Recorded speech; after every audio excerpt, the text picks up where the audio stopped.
tidak atau menurut syai'in. Hukumnya air mutlak. Jadi air mutlak itu kemarin air sumber air, sumur, air sungai, air hujan, ini namanya air mutlak. Air yang memang asli dari sana, itu namanya air mutlak. Itu air mutlak yang seperti itulah yang kemarin bisa digunakan untuk berwudu, bersuci, dan lain sebagainya. Itu namanya air mutlak. Nah, air mutlak ini manakala berubah, dia akan bisa berubah karena sesuatu. Kalau air mutlak ini berubah, maka hukumnya kalau sama qaulun fi nafsihi wala tajib qabla qawlihi bisyuruh. Jadi hukumnya air mutlak kalau sudah tercampur dengan sesuatu itu seperti air mustakmal, air yang sudah digunakan yang tidak boleh digunakan untuk bersuci lagi, tetapi suci tapi tidak bisa digunakan untuk wudu, untuk mandi besar, untuk membuang atau membersihkan najis. Dengan syarat faidatal asyarun minha jazakat qadarul. Syarat yang pertama yang bukan tawayyuhu bidhahrin fa in kana min najasin wa huwa najasun. Air mutlak dikatakan air mustakmal itu apabila air itu tercampur dengan sesuatu yang suci. Contohnya kita masak air panas, kemudian dicampur dengan teh dan gula, maka menjadi air teh. Ini boleh diminum,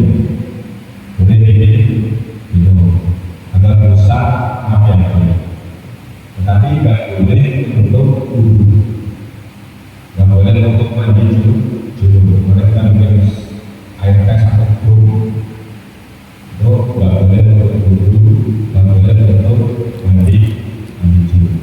Itu namanya air itu sudah berubah dari orangnya. Atau air kopi, jadi kan suci, boleh diminum, tapi tidak boleh digunakan untuk berwudu atau untuk cebok atau untuk mandi besar. Jadi namanya air mutlak yang sudah berubah dengan sesuatu yang suci.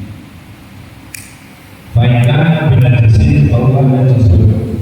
Tapi kalau air itu tercampur dengan sesuatu yang najis, maka air itu menjadi najis.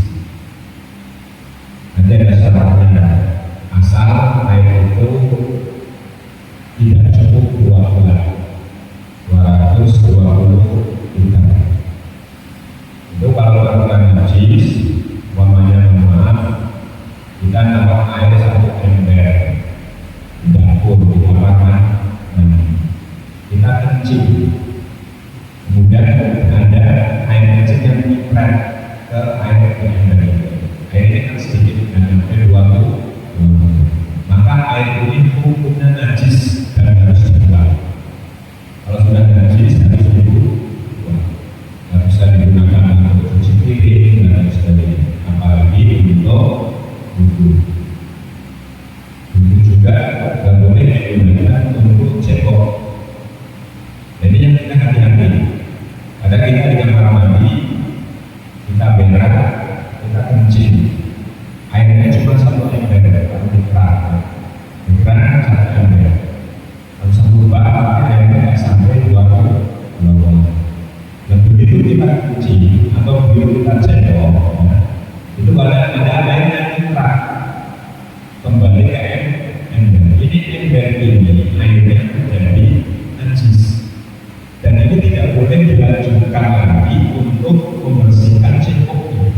menyelesaikan ceboknya. Kalau digunakan, maka ceboknya nggak suci, walaupun baunya ini tidak bersyarat-syaratkan, itu ceboknya nggak suci. Dan kalau kita wudhu kemudian sholat, itu sholatnya nggak sah. Padahal wudhunya benar, sholatnya benar. Tapi karena ceboknya salah, menggunakan air yang semestinya tidak boleh digunakan untuk mensucikan najis, maka sholatnya menjadi tidak sah karena membawa najis. Ini pentingnya kita menggunakan air. Kita memahami tentang air itu. Maka dalam hadis Nabi itu dikatakan besok pertama kali yang bisa wudhu dan sholatnya. Artinya wudhu terkait dengan menggunakan air. Sholatnya jangan sampai membawa najis. Dan begitu juga air yang seperti ini tidak boleh untuk mencuci baju. Untuk mencuci baju. Nanti bajunya tidak suci walaupun baunya harum karena ada wangi. Kalau dipakai untuk sholat, maka sholatnya tidak sah. Jadi wajibnya kita mengetahui tentang masalah ini. Jadi sekali lagi yang pertama, kalau air kotor itu berubah dengan sesuatu yang suci, maka hukumnya mustahil. Boleh untuk cuci piring, boleh diminum, tapi tidak boleh untuk wudhu, tidak boleh untuk mensucikan najis. Yang kalau ini umum jarangnya pakai, dan kadang ada cebok pakai air kopi itu. Banyak tambah cat, tambah bulu dan tapi enggak. Tetapi yang lagi kita coba manakala air itu tercampur dengan sesuatu yang najis, dan air itu dihukumi dengan najis. Kalau sudah najis, tidak boleh untuk menghilangkan najis, tidak boleh untuk wudhu dan mandi bernajis. Bahkan kalau menggunakan mandi biasa, maka badan ini bawa najis. Alhamdulillah. Ini yang pertama. Yang kedua, yang kedua Bukharitin atau Bukharitin wa amanah dan di jalur tahudin para yang dulu makasih kepada. Yang kedua, manakala yang itu tercampur dengan Bukhari, sesuatu yang bisa tercampur dengan air itu, alkohol seperti kopi dan jelaskan. Jadi hukumnya mustahil. Tapi wahana ibadah ini.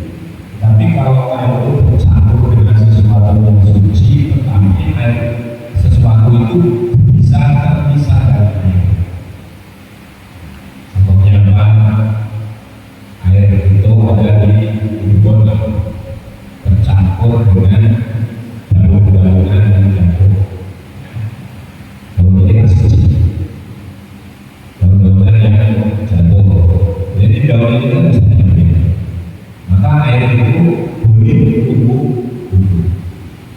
atau dengan ranting-ranting pohon, ranting-ranting pohon. Kalau itu suci, maka air ini boleh digunakan untuk wudhu, untuk mandi junub, untuk mensucikan najis, atau tidak dihukumi dengan air mustahil. Kalau yang kedua, fatasul mutahharati, maka kalau air itu bercampur dengan sesuatu yang bisa, maka boleh sah digunakan untuk bersuci. Jadi kalau kita menggunakan kata bersuci, berarti untuk mensucikan najis, untuk wudhu dan untuk mandi bersih.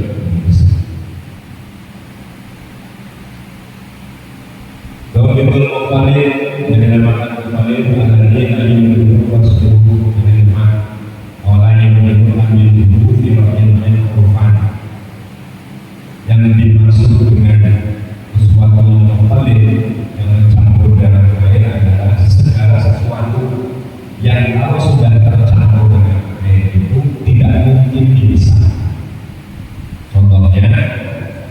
kopi kalau dari campur, bisa nggak kita pisahkan kopi dengan air? Nggak bisa. Tapi kalau masih dipisahkan, maka itu namanya bukan mukallid. Itu yang kedua al-mujawir. Atau tidak bisa dibedakan ketika dilihat dengan mata.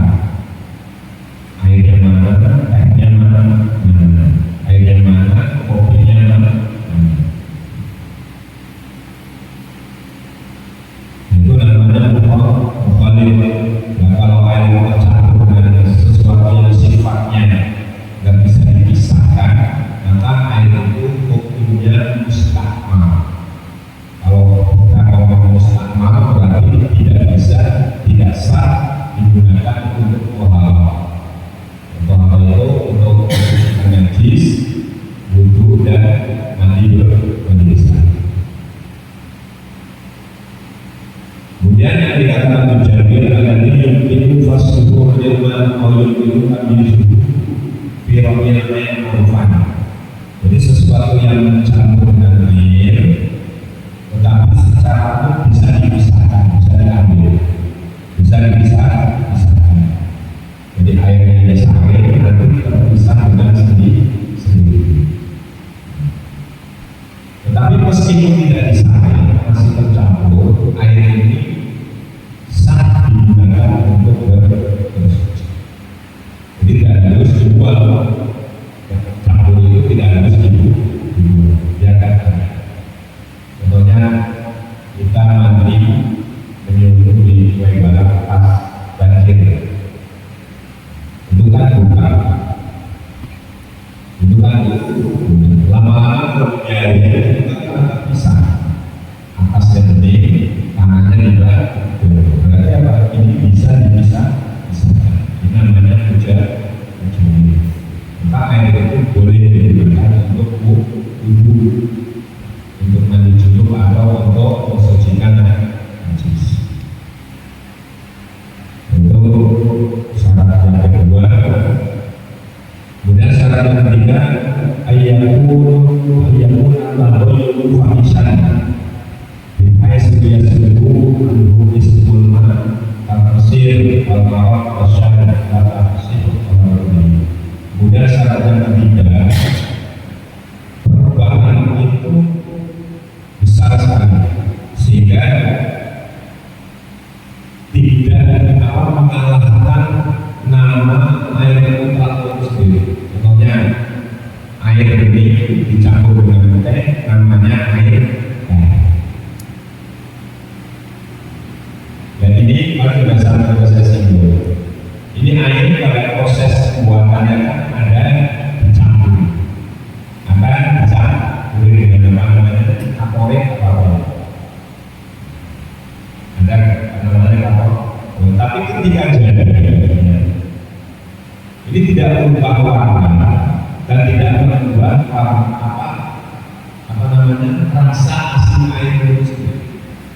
Maka air aqua ini disebut dengan air mutlak, walaupun proses pembuatannya ada obat yang dicampur. Tetapi ketika dicampur, ini tidak berubah warna air, tidak berubah rasa air asli, apa namanya, warnanya seperti ya umumnya air bening, air bertawaran. Beda dengan air sprit, itu rasanya belum berubah, walaupun warnanya putih tapi belum berubah. Makanya namanya air sprit, bukan air mineral, bukan air mineral. Makanya kalau kita wudu dengan air aqua, cebok dengan air aqua, mandi junub dengan air aqua, ya, kita beli air aqua banyak, taruh untuk mandi junub, itu boleh berbeda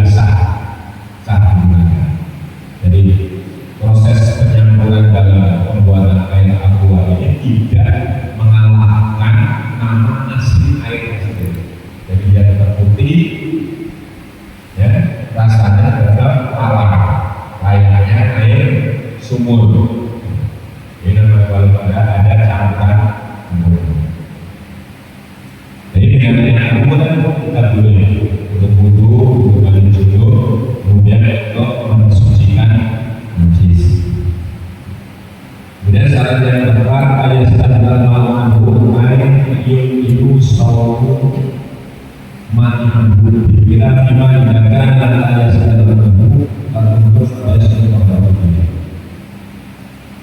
Kemudian air itu apa namanya istilahnya yumkinu shololanya, air itu terjaga dari sesuatu yang sama sekali tidak ada perubahan yang muncul, maka itu boleh digunakan untuk bersuci. Ini hukumnya air mutlak yang tercampur dengan sesuatu. Dan lagi kalau air itu tercampur dengan sesuatu yang bisa mengubah namanya air itu, maka air itu dihukumi air mustahmal, tidak boleh biasa digunakan untuk menghilangkan najis, untuk wudhu dan untuk menuju, tetapi suci boleh diminum.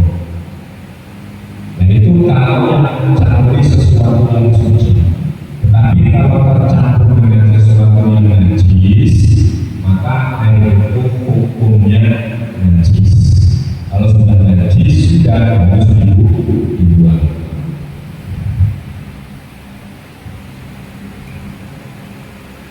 Sampai dulu kalau ada yang mau ditanyakan.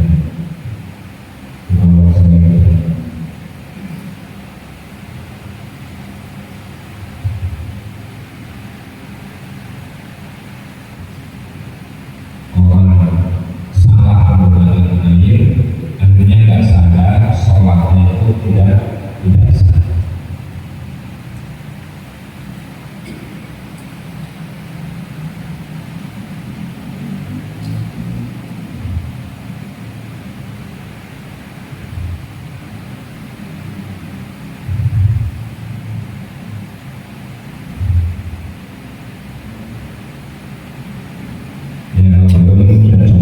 Amsilatun firmatun tabayyin, beberapa contoh air yang berubah yang tidak boleh digunakan untuk bersuci. Yang pertama, tabayyin bilmudin atau burdin layak dulu, air yang tercampur dengan apa namanya batang kayu, ranting kayu. Karena air di kebun, dari kebun bisa ranting jatuh ke air, kemudian daun jatuh ke air, kan baunya kadang bau daun. Jadi layak dulu boleh digunakan untuk bersuci, boleh digunakan untuk bersuci, hukumnya tetap suci dan mensucikan. Al-Jubin atau tercampur dengan minyak kadang kita apa namanya minyak goreng, minyak tanah, kadang-kadang tercampur air mandi, itu air itu apa namanya tetap dihukumi air suci. Karena air minyak dengan tanah itu nggak bisa nyatu,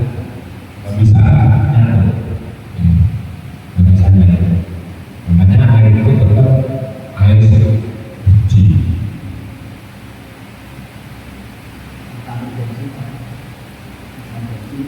Termasuk ya, kecuali kalau airnya berember, biasanya dimandikan. Tadi ada sifat otomatis ada, tapi kalau sekedar air tanah paling enak bensin gitu, itu tuh ada aroma bensin itu masih jauh, karena kalau bensin itu bisa dipisah.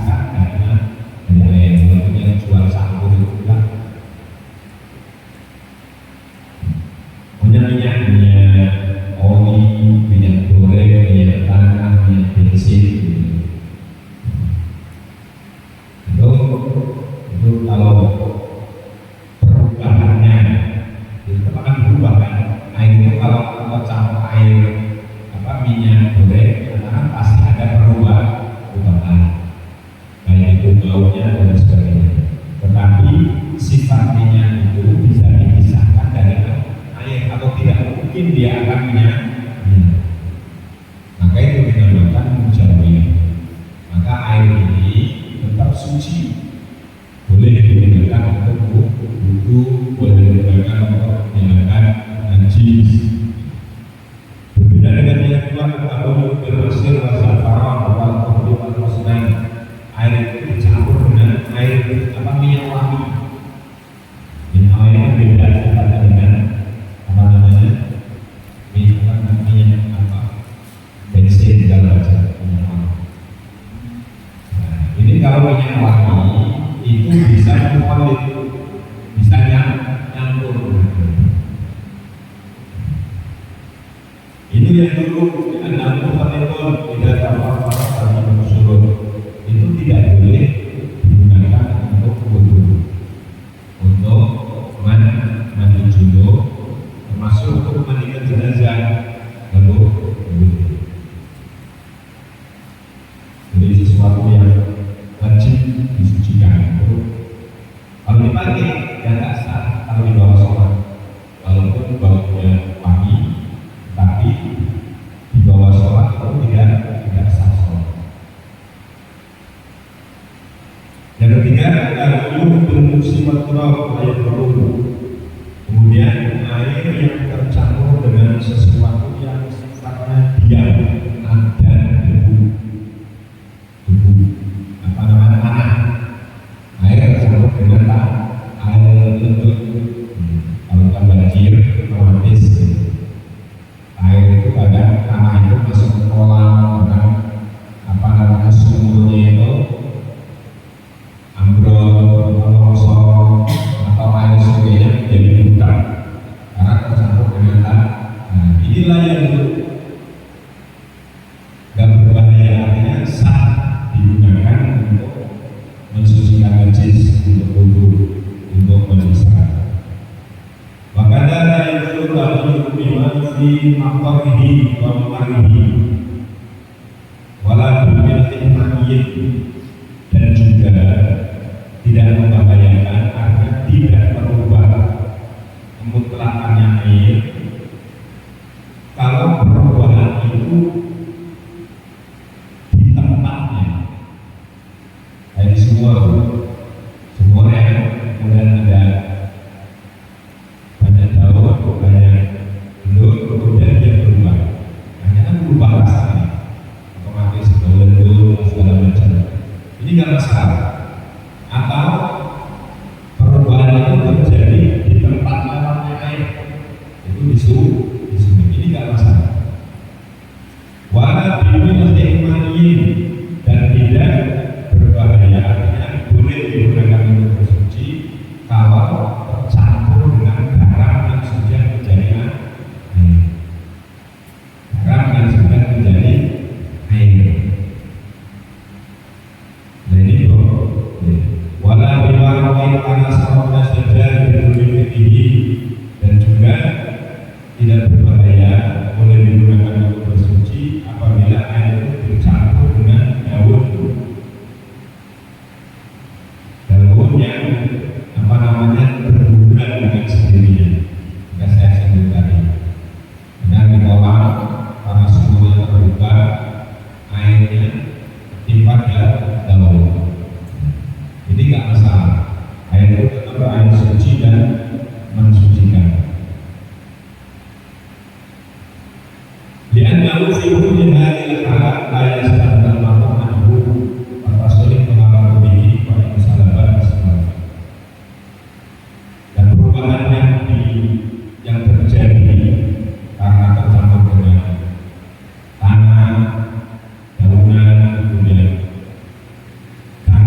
kalau perumahan ini tercampur dengan sesuatu yang suci, maka hukumnya mustahil saja, suci tetapi tidak bisa digunakan untuk bersuci.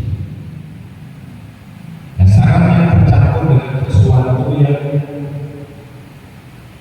tercampur dengan air itu tidak dipisahkan, seperti kopi, gula, kopi gitu. Jadi namanya air mustakmal, nggak bisa digunakan untuk tolak haram. Tetapi kalau air itu bercampur dengan sesuatu yang najis, maka air itu hukumnya menjadi najis. Itu ada kesimpulannya.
Ini terkait masalah pemandian jenazah. Nah, terkadang kita kan terdiri dari beberapa air. Ada air mutlak, ada air yang bercampur dengan sabun, ada yang bercampur dengan kapur barus, ada yang dengan bunga-bungaan. Nah, itu bagaimana tata cara yang menurut Ustadz itu yang benar dalam cara pemandian jenazah?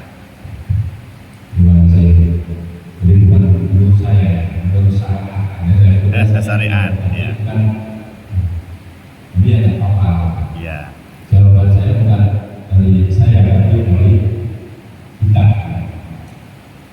Jadi kaitannya air perubahan itu, air dicampur dengan sabun suci, airnya suci. Akhirnya dinamakan dengan air sabun. Berarti mutlaknya air sudah berubah.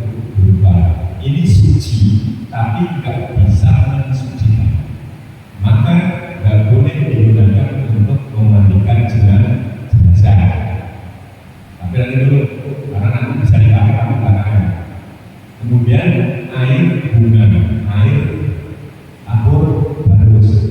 Ya, ini namanya kan sudah polik, sudah nyampur. Kalau baru katakan bukan urusnya itu dan supaya air itu berbau air.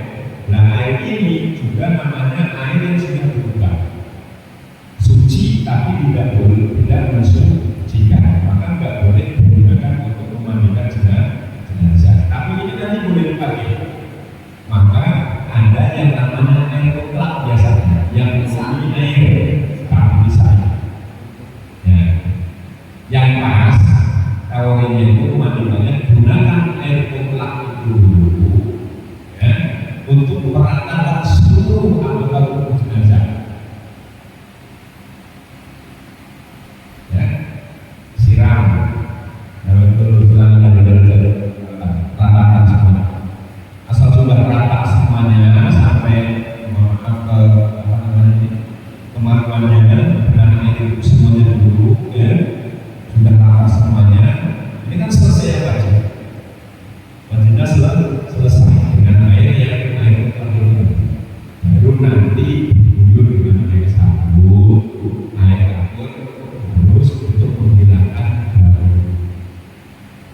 itu nggak sah. Karena apa? Begitu sabun masih ada, air sabun itu masih nempel di badan, begitu air mutlaknya disiram, otomatis campur dengan air sabun, maka sucinya itu hilang. Sifat kesucian dari air mutlak itu hilang. Saudara yang punya yang gampang, kita mandi junub, niatnya nanti mandi junub belum niat mandi sabunan. Itu jangan dulu yang mandi junub kalau sabun itu belum dibuang, air sabun tidak baru niat, baru niat. Makanya pas niat dulu baru urusan sabunan bilang. Karena yang wajib itu memandikan mayit atau mandi junub itu meratakan seluruh anggota tubuh yang nampak. Jadi kalau kemaluan bulu belakang itu kalau kita dodol pas maaf kita benar ini kan keluar ini yang kelihatan ini kalau dilihat, kalau tidak kelihatan. Jadi wajib karena air. Ketika mandi junub atau memandikan jenazah. Maka kalau melakukan dengan nampak itu nggak sendiri. Walaupun hanya istiqomah kemudian apa di mana sudah contoh.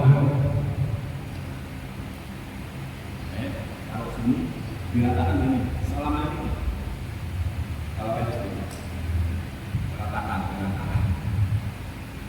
Yang penting air itu belum netes, itu belum selama.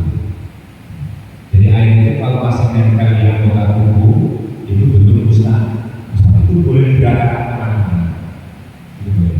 Jadi intinya jawabannya kalau mandikan jenazah gunakan air mutlaknya, ratakan semuanya, dan anggota yang dibasuh dimandikan.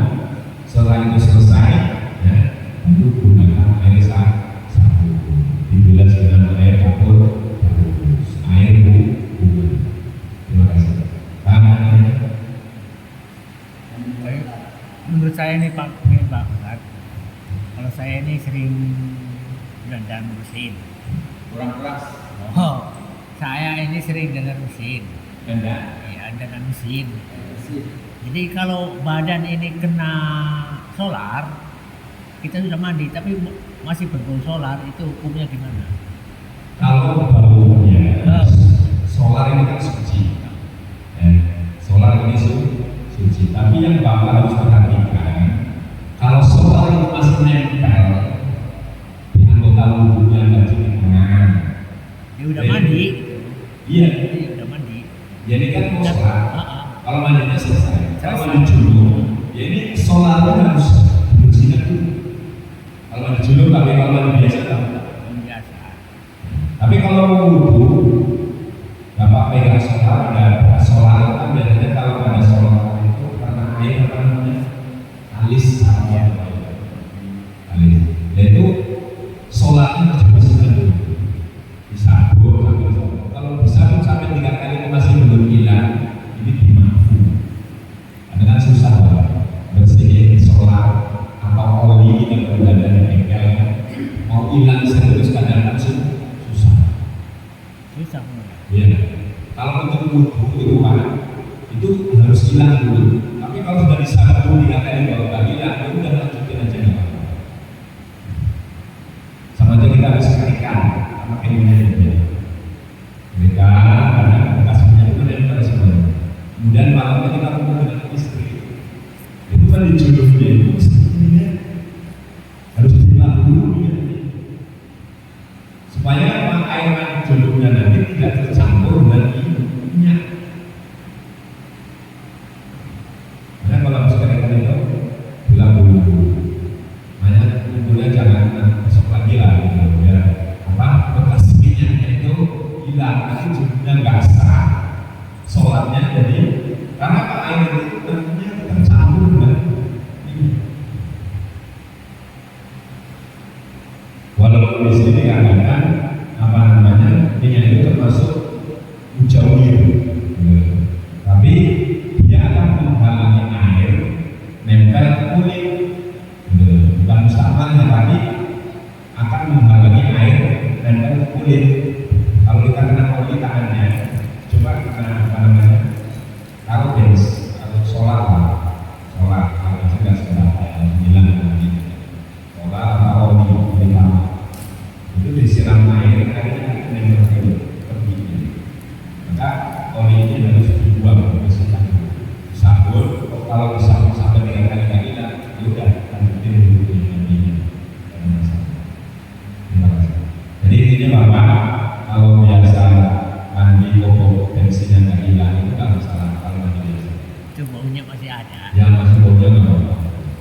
Ada oli, ada solar. Sekarang oli itu suci Pak. Oli, bensin, solar itu suci.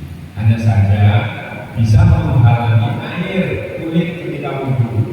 Maka kalau mau wudhu itu olinya, bensinnya apa? Olinya harus dibersihkan dulu. Karena kita ganti oli buat mesin itu ada hitam. Ini kan susah hilangnya, nggak bisa beberapa kali. Tapi kalau sudah disambung 3 kali masih nggak mau hilang, itu kerjain aja kita butuh. Ini namanya bermampu, diampuni oleh saya. Namanya kalau nggak sholat, nanti ada lagi bab wudhu. Kalau memang belajar kita memang ada yang dulu bagaimana di bagaimana kan ada disambungkan Ya, nama jangan kita mau jomblo ya, kita harus sunnah dulu. itunya boleh. Boleh dulu. Tapi bagus kalau itu wudhunya itu untuk apa namanya? Menjalankan sunnah sebelum mandi. Sunnah sebelum apa aja yang mau menunjukkan sunnah wudhu. Begitu juga memandikan jenazah, kita disunahkan untuk wudhu. Enggak juga apa-apa. Karena yang wajib itu memandikan.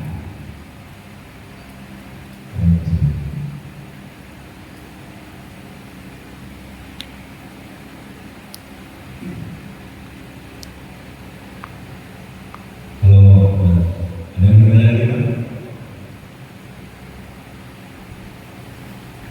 Kita lanjutkan. Itu air yang tercampur. Karena kita mandi junub juga nggak boleh menggunakan air sabun, terus pakai air sudah lama ya masa itu almarhum najismu awil najis bahwa tadi najusa dilakukan najar saat ini. Yang ketiga itu ada air yang najis atau bukan najis. Dikatakan najis atau bukan najis karena air itu suci. Tetapi kemudian kemasukan najis, maka air itu menjadi bukan najis. Halal untuk ada setiap apa namanya caranya atau proses jatuhnya najis ke air. Yang pertama kita akan makhluk kolian dunal ini jatanan jasum lakon diujar dari umum najis satu ini bagian bergoyang. Kalau air itu sedikit kurang dari 2 bulan, 2 bulan itu wasnuhu fungsinya lin bagian atau sitatu atau mi'atin wasita masyarakat ritlan demian dengan polis atau kurang lebih 218 liter. Ini saat ukuran 2 bulan. Jadi bahasa 2 bulan itu bahasa fikih. Jadi dalam 2 bulan asal bulannya 2 juga 1 bulan, tetapi isinya minimal 218 liter. Maka kita bulatkan 220 liter. Yang 1 drum minyak itu 220 liter. Nah itu kalau airnya kurang 220 liter, kemudian pencetretan itu menjadi najis. Contohnya saya itu air kurang dari 220 liter kita kencing, kemudian diprak ke dam, maka air itu secara otomatis menjadi najis. Nggak boleh digunakan lagi untuk bersuci. Kemudian yang kedua, tidak ada memang kasiron ulangkai faksaron falayaknya jasuh illa tidak ada yang lalu awal kalau yang kalau air itu banyak, artinya 220 liter atau lebih, itu walaupun kemasukan najis, air itu tidak najis kecuali kalau berubah warna, berubah bau, dan berubah rasa. Contohnya kayak begini, ada air 220 liter, kita kencingin, sengaja kita kencingin, kencing di situ, tetapi rasanya tetap tawar, nggak bau mesin, maka air itu suci dan mencucikan, tidak jijik atau orang. Tayo apa gimana? Lagi tayo pokoknya jangan. Artinya kalau bagaimana kolam renang itu kan banyak, kadang anak kecil kencing di situ, ada yang berak di situ. Kalau nggak bau mesin, nggak bau api, air itu suci dan mencucikan. Sampai menuju wudhu di situ kok, cewek di situ boleh dan suci. Itu gambarannya. Tapi kalau air itu kurang dari 2 bulan, kurang dari 220 liter, walaupun cetakan air kecil saja, itu najis.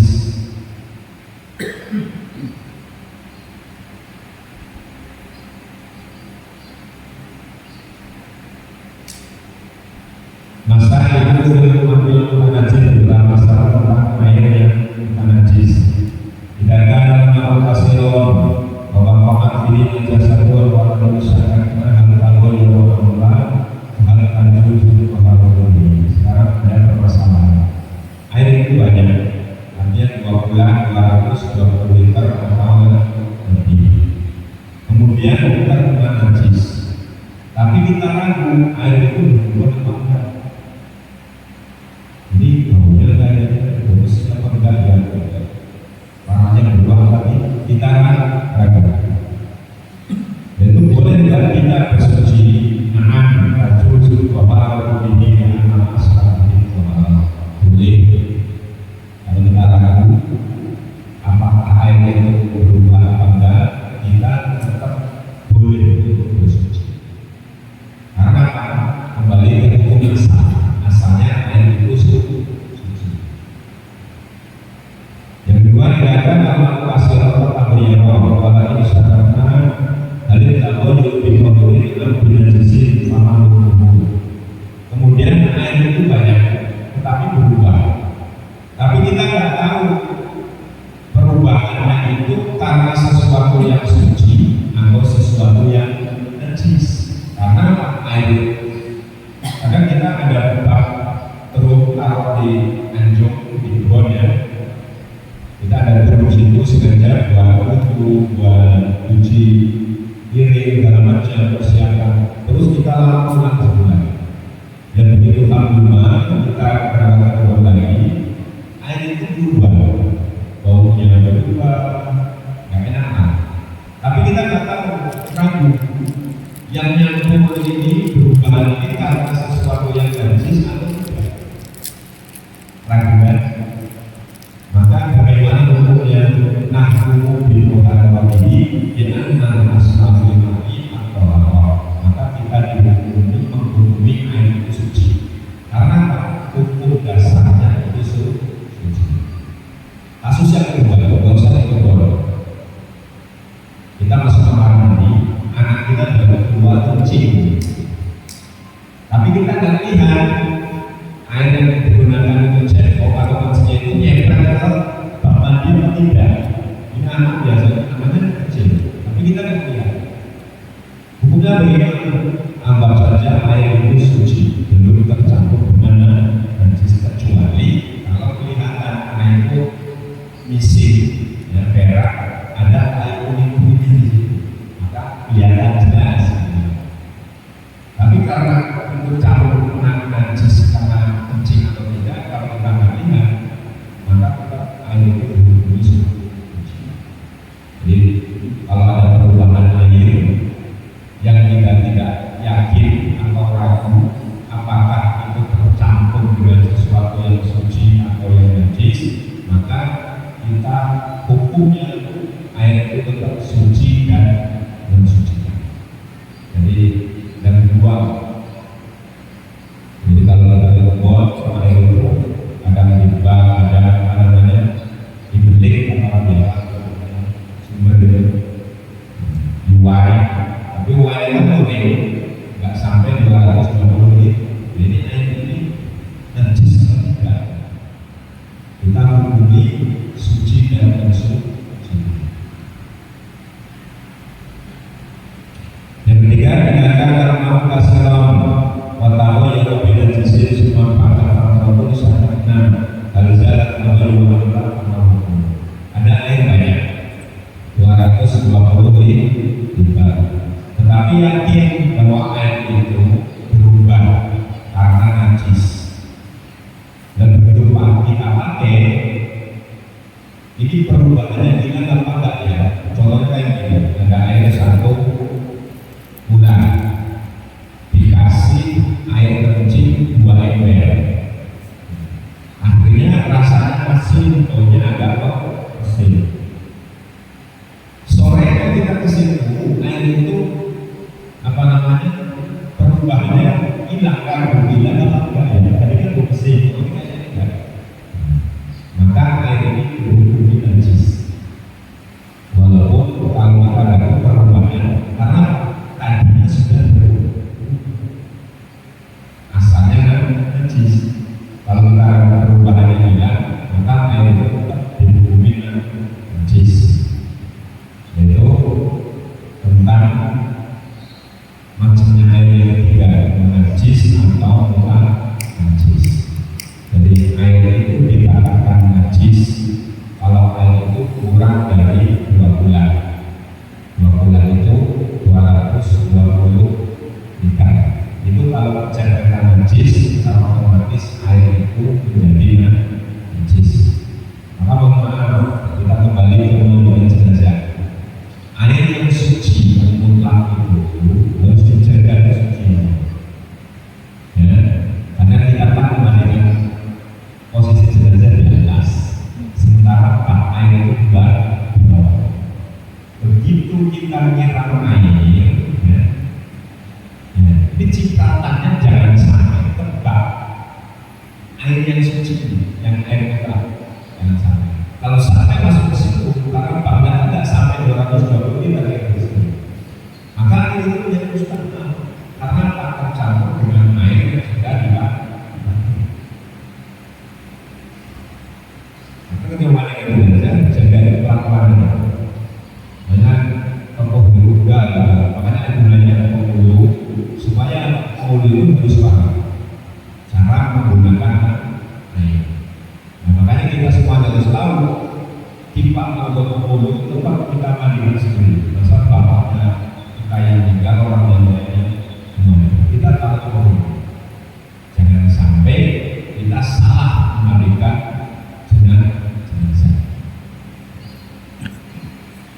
Jadi air najis atau najis itu pertama air yang baru 2 bulan karena najis secara otomatis jadi najis. Kemudian ada air cukup 2 bulan atau lebih 220 liter lebih. Kemudian terkena najis dikencingin anak kita, bagaimana hukumnya? Kalau baunya nggak berubah, warnanya nggak berubah, rasanya nggak berubah, apa nggak rasanya kencing? Rasanya asin, air kencing itu rasanya asin. Jadi kalau air itu nggak berubah rasa asin, maka air itu tetap suci. Jadi kalau yang penting airnya itu cukup 2 bulan atau lebih 220 liter. Kita kencing di situ asal enggak baunya apa pesing, rasanya enggak menjadi rasa air kencing, warnanya enggak berubah, maka air itu tetap suci dan mencuci. Tapi kalau begitu juga ketika masukkan bahan, kalau airnya belum bau bakar, maka masih suci. Maka pada pakaian terus masuk, mumpung belum bau bakar, terusnya diambil dibuang. Air itu suci. Sumur masukkan kucing mati. Kalau airnya belum bau bakar, kalau bukan mati, kemudian diambil kucingnya, airnya belum bau bangkai, maka airnya masih suci. Asal isi sumur itu cukup 2 bulan. Tapi kalau kurang 2 bulan, di musim kemarau, ada disedot, belum cukup satu sudah habis, maka air itu najis. Tapi kalau air itu banyak, masukkan bakar, kemudian air itu berubah baunya menjadi bau bakar, maka air itu hukumnya najis.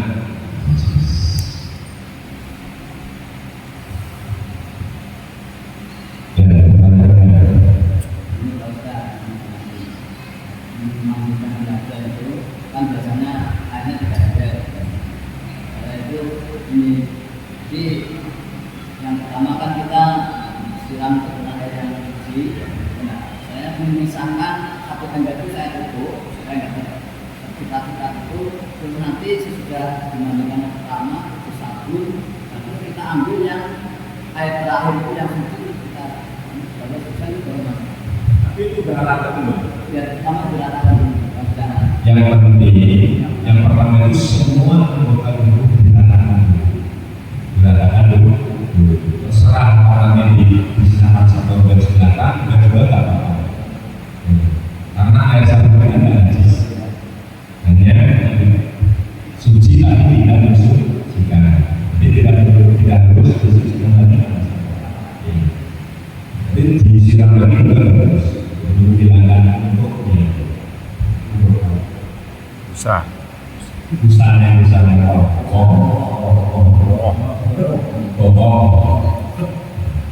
Dan ini kalau kita, nah itu kan ukuran 12 dan 12. Terus kalau kita bikin bak, itu kan ada harganya berapa? Jadi berapa? kalau kita 60 cm ya begini. Jadi kalau kita punya bak mandi, baknya 70 penuh, kita itu boleh mandi dulu di sini. Selesai baru naik sabunnya. Cemplung lagi. Iya, jangan nanti sabunnya campur juga agak bagus. Jangan Ini lanjut Pak. Kita siapkan. Iya. Nah ini misalnya kita mandi. Nah di situ kan kadang-kadang kita mandi di air terbuka. Itu kita nggak pakai bak yang cukup 2 bulan, cuma pakai bak biasa. Kita mandi, terus nggak dipakai air dari rumah kita memandikan itu misalnya pakai satu galon kita siraman itu sama. Misalnya kita sudah mandi coba atau bahkan kira-kira kata. Nah kita yang terakhir, yang pertama sudah kita begitu masih suci bersih. Terus yang terakhir kita mandinya itu untuk membersihkan itu kita di air hangat pakai galon. Kalau yang mandi pertama sah. Makanya yang paling penting itu kalau mandi dulu. Karena kita kan cuma keran air ember. Kita pelan-pelan aja menjadi satu ember, gerakan dulu. Mandi dulu itu yang penting semua anggota tubuh yang tadi saya sampaikan itu kena air. Itu 2-4 ember itu kan cukup.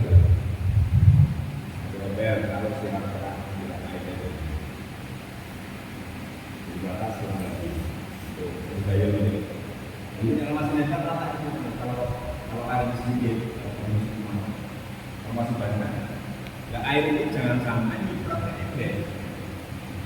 Kalau nyiprat ke ember karena ini yang berkecil ini tidak ada mustahil. Kita nggak bisa melanjutkan mandi lagi pakai air itu. Mandi lagi kita mandinya basah. Di bawah sholat basah, itu bahaya. Maka kalau kita mandi pakai pelan-pelan aja. Yang penting ratakan dulu dengan air itu supaya selesai kewajiban kita mandi junub.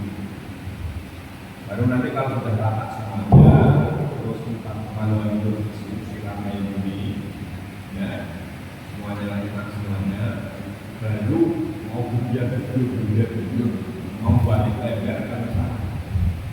Tapi yang penting wajibnya sudah selesai.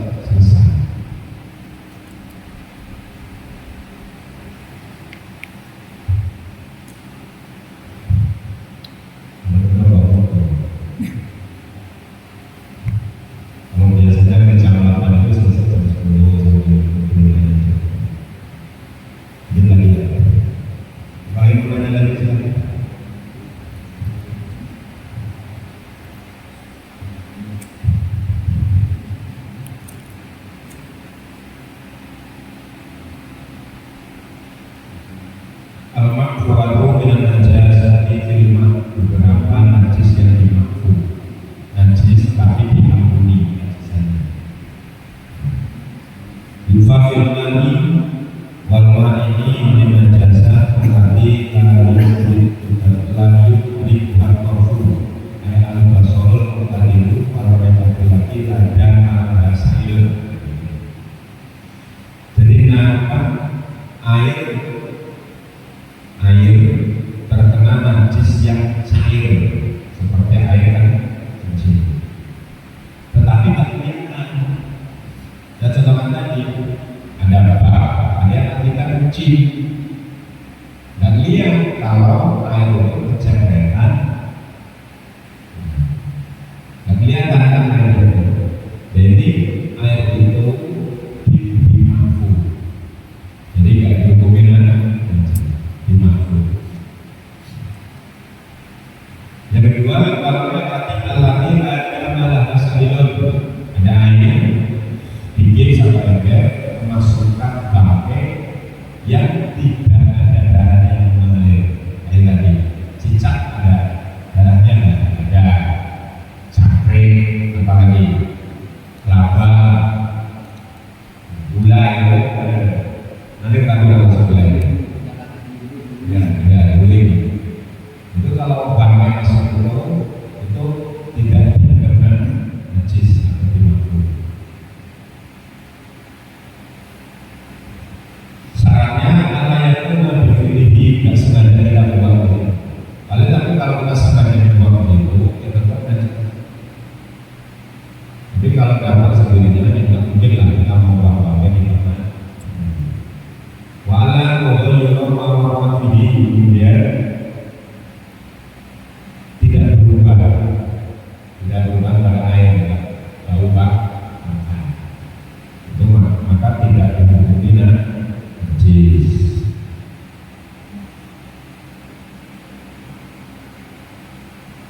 Kalian selesai jadi tadi.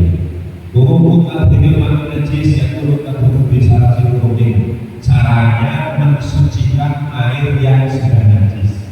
Jadi air yang najis jangan dibuang dulu, bisa disucikan.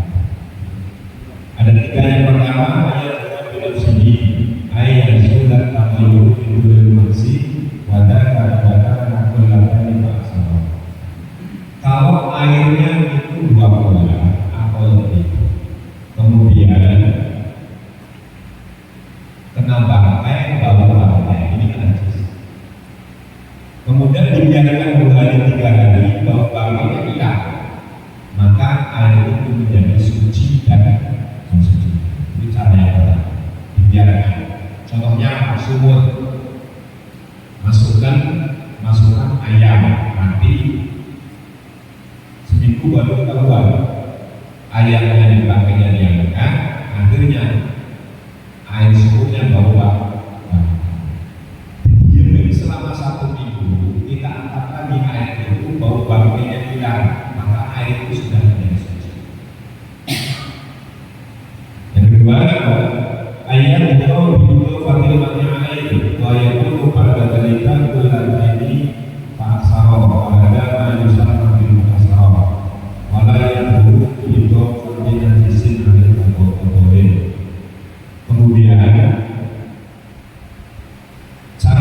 sucikannya ada air sampai tegalan. Kemudian terkena air kencing kan tidak najis. Air ini ditaruh di bak. Yang bak itu kalau penuh menjadi 2 bulan ditambah lagi, maka air ini menjadi suci. Air ini menjadi suci. Jadi ditambah namanya mutasaroh, ditambah banyak menjadi 2 bulan. Air kurang 2 bulan karena najis maka hukumnya najis, walaupun tidak ada perubahan warna dan rasa. Tetapi ketika ditambah air itu menjadi 2 bulan, maka air itu hukumnya tidak menjadi najis. Tidak menjadi najis. Sama saja air mustakmal dipukulin menjadi 2 bulan, maka menjadi suci dan suci.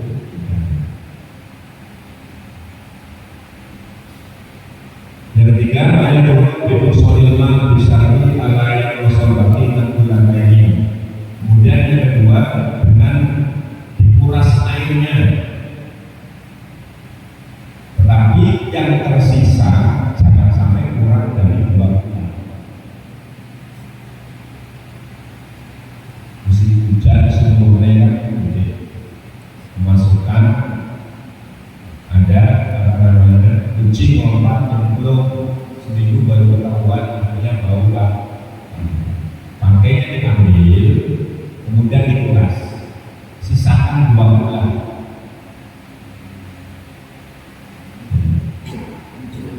Bisa dikatakan yang kosong banget bulannya, yang penting yang ditinggal tidak kurang dari 2 bulan. Ini kan repot, tapi begini caranya. Maka sumur itu bisa ditambah, bisa dikuras. Itu nanti menjadi suci dengan sendiri. Kadang kita menguras sumur bawah karena kita jijik dengan baunya. Walaupun sudah suci secara syar'i, kan baunya masih begitu dikuras. Artinya dikuras bersih, dikuras bersih. Untuk air yang masalah. Itu caranya mensucikan air yang najis. Yang pertama, biarkan suci dengan sendirinya. Maksudnya kalau tadinya bau bangkai, kalau asal bau bangkai hilang, maka sudah dianggap suci. Yang kedua, ayat bahwa itu fakir ma'in ditambah air.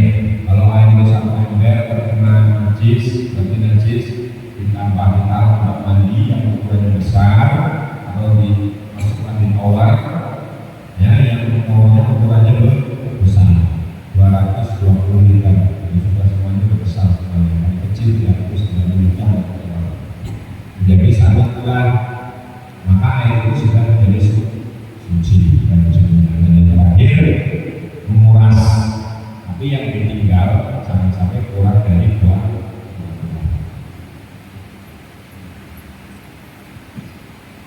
Karena Rasul wajibul awal wajibul awal dan mustaman masuk dari barat. Ada mandi wajib atau wudu wajib, airnya tidak mustaman. Contohnya bagaimana? Bila dalam Islam masukan harus Jumat atau setiap wudu rumah fardhoni. Kalau kita anggaran di sunnah, maka hukumnya menjadi wajib. Kemudian airnya boleh mustamal, dia aman langgar fahadas, wajibuma aritun wajib. Maksudnya ada mandi wajib, ada mandi wudu wajib. Tetapi air yang digunakan setelah mandi wajib dan wudu wajib itu tidak dikatakan dengan air mustamal. Yaitu apa? Mandinya orang nadar menjalankan mandi sunnah. Nadarnya wajib. Contohnya hari Jumat, saya nadar, aku kalau saya hari ini dapat duit besok saya mau mandi Jumat.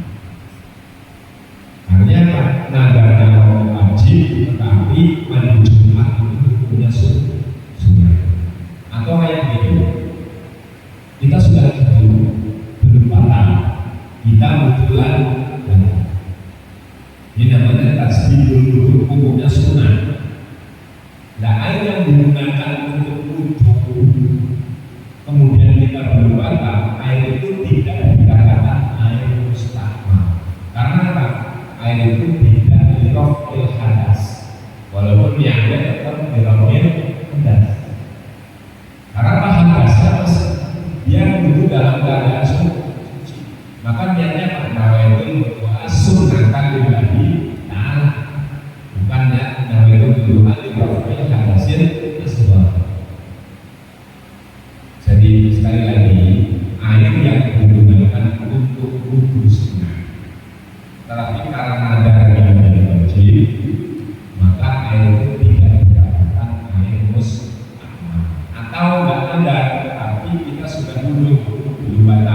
kemarin berangkat dari rumah belum batal.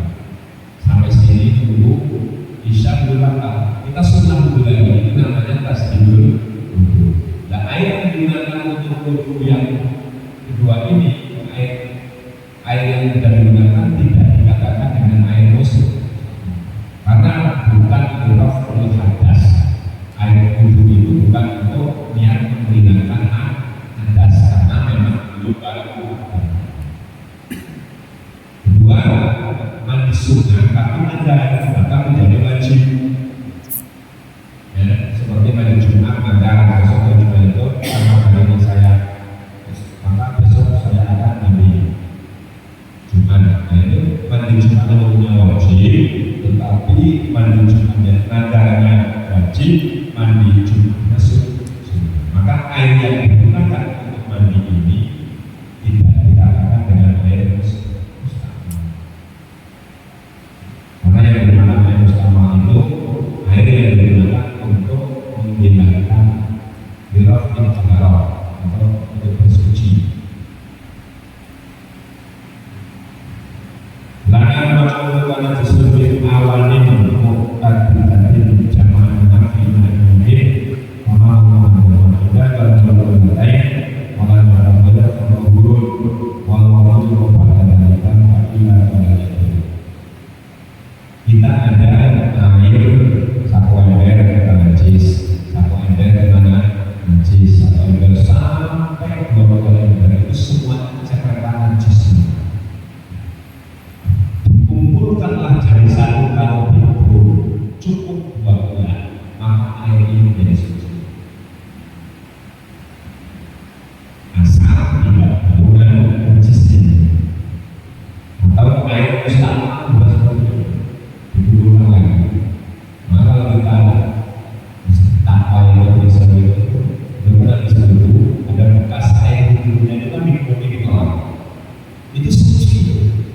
Kalau dia sampai 2 bulan itu suci.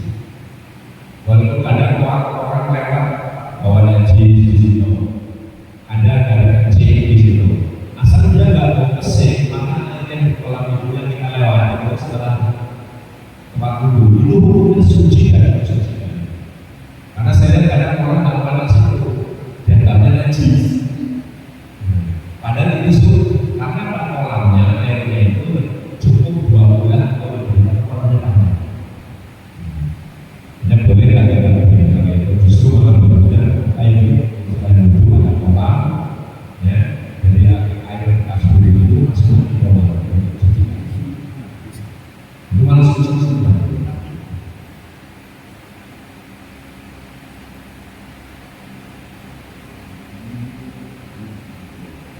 Masukatu makin walau yang aku lalu walau mana jisun menganggur apa contohnya air 100 bulan satu kolam terang, tetapi najis hukumnya padahal dia tidak